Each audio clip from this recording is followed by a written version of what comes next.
Hello, my dears. It's Annette of AnnetteLeonard.com, back again with another moment for chronic wellness. Thank you so much for being here with me. I'm continuing to talk about thorny questions related to how we navigate chronic illness and long-term relationship. And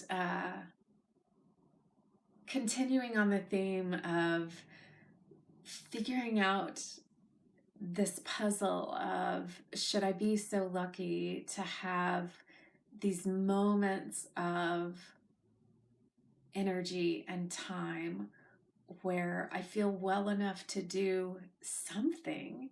How do I figure out how to spend that time in a way that honors me, in a way that acknowledges my significant other, perhaps? And how do we negotiate those sometimes rapids that water together in a way that works for both of us? And so the formula that I've hit upon, and it's not really a perfect one, is prioritizing myself, prioritizing her, prioritizing others, in that order. And maybe that's in the course of a day, maybe that's in the course of a week, or maybe that's in the course of a month.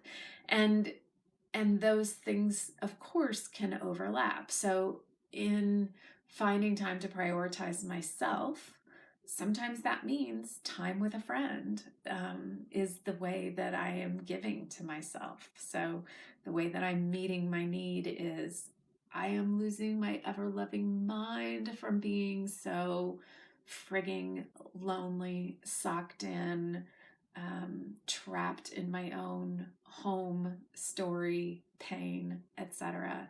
And so, yes, what I absolutely need is for a friend to come pick me up and take me to coffee and tell me about their life.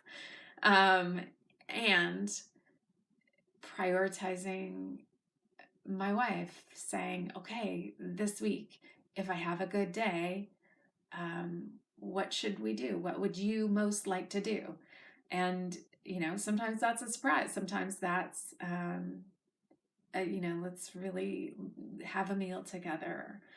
Or maybe that's, I have been dying to clean out the top shelf of that closet, and I cannot do it without your eyes on it, because there are things in there that matter to you. And as much as I would like to clear out what's in there, I cannot do it without your assistance. I have gone as far as I can. So if you have some energy, that's really how I'd like you to spend it. I never would have guessed that. And yet, now that I know it, cool. If there's 90 minutes of attention that I can give, that is how we can spend it. And I wouldn't have known if I hadn't asked.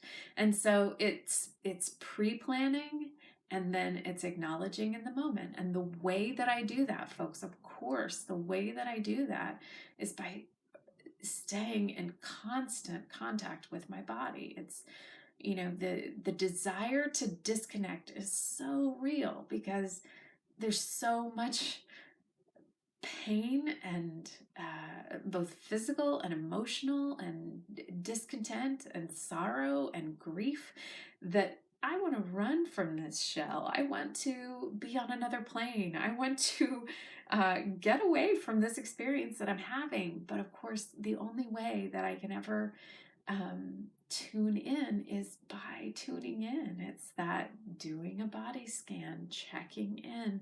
What is it that I need right now? And that's the only way that I also ever notice, hey, the headache is less this morning.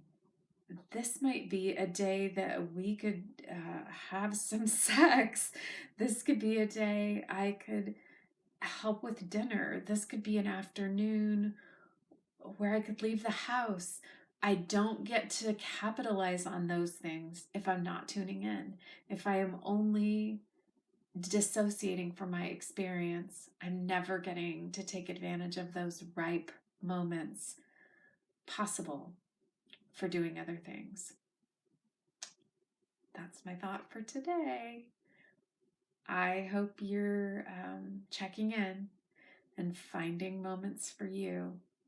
And until we're together again, be well.